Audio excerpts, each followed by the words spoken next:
Здравствуйте, мои дорогие подписчики! Добро пожаловать на наш канал! Не забудьте подписаться на наш канал, чтобы быть в курсе новых видео.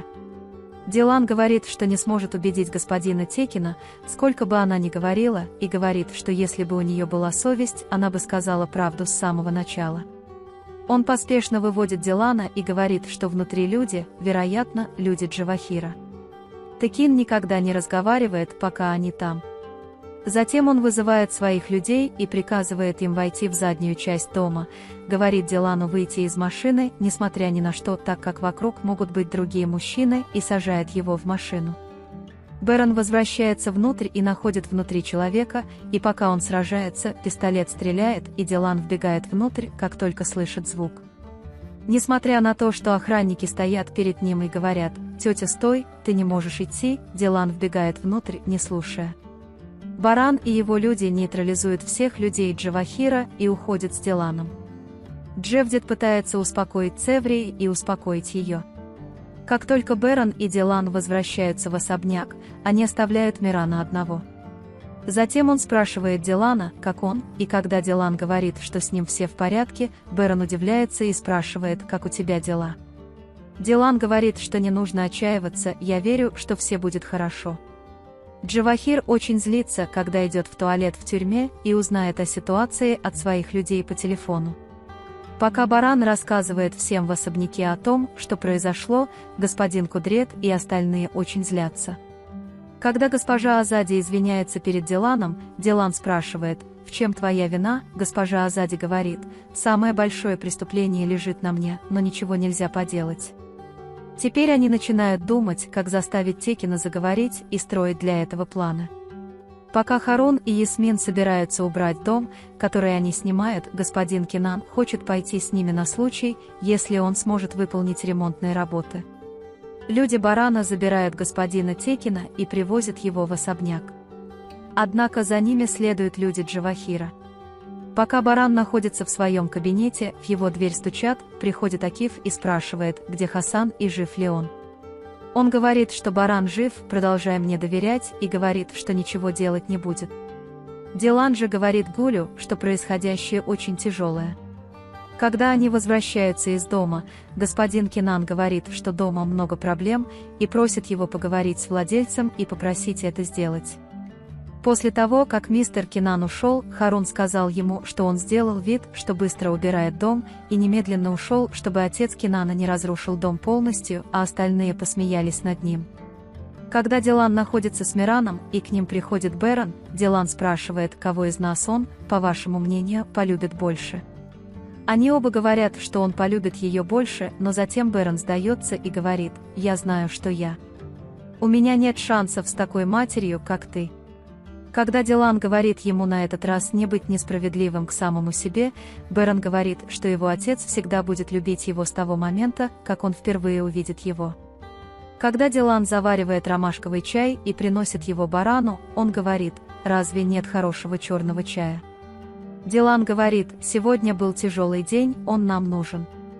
Затем, когда поднимается тема Хасана, Дилан спрашивает, как мы избавимся от этой проблемы с Хасаном.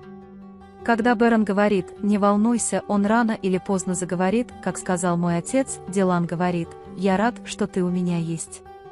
Когда Дилан затем говорит, что свадьба Харуна и Ясмин состоится на этих выходных, Баран говорит, что поскольку мы не смогли пойти на помолвку, нам обязательно следует купить хороший подарок и пойти.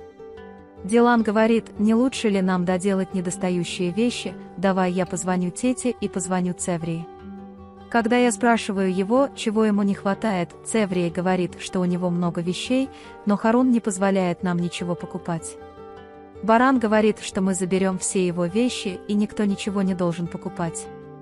Когда Цеврия говорит, что Харун не примет этого, Дилан говорит: «Не волнуйся, Харун меня не расстроит».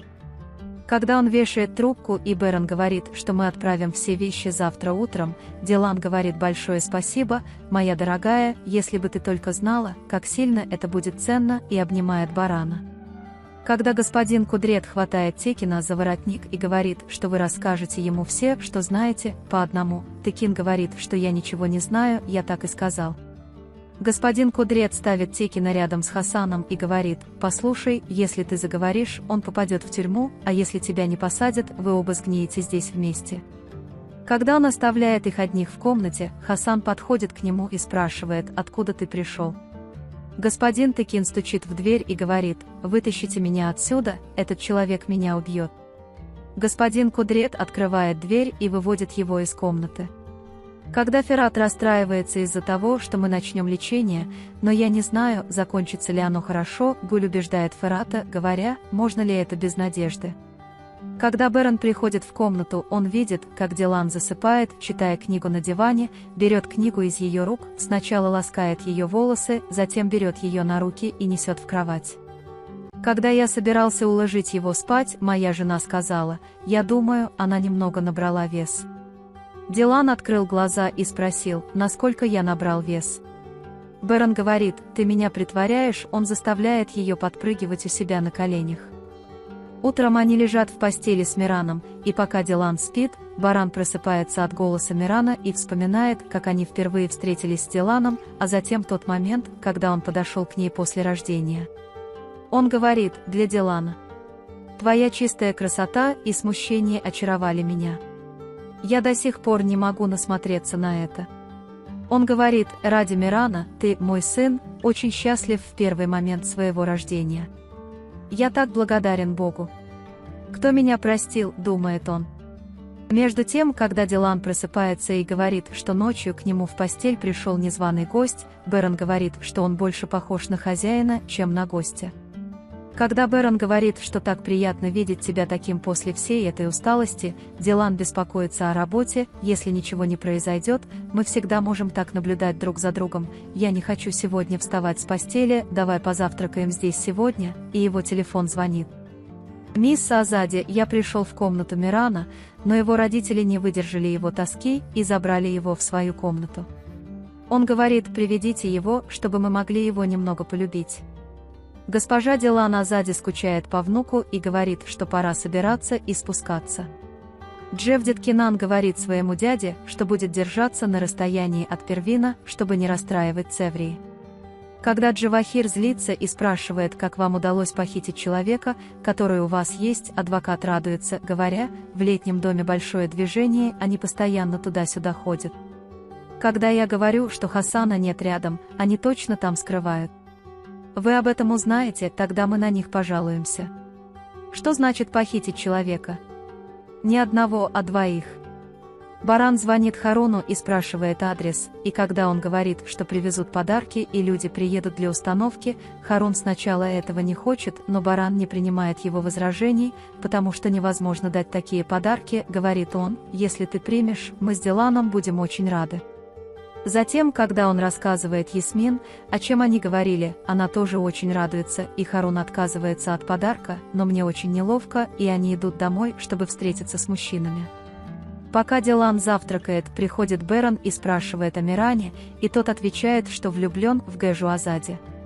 Но когда он видит, что Дилан ест с большим аппетитом, или же радость от особняка удвоится, он спрашивает, что это за аппетит.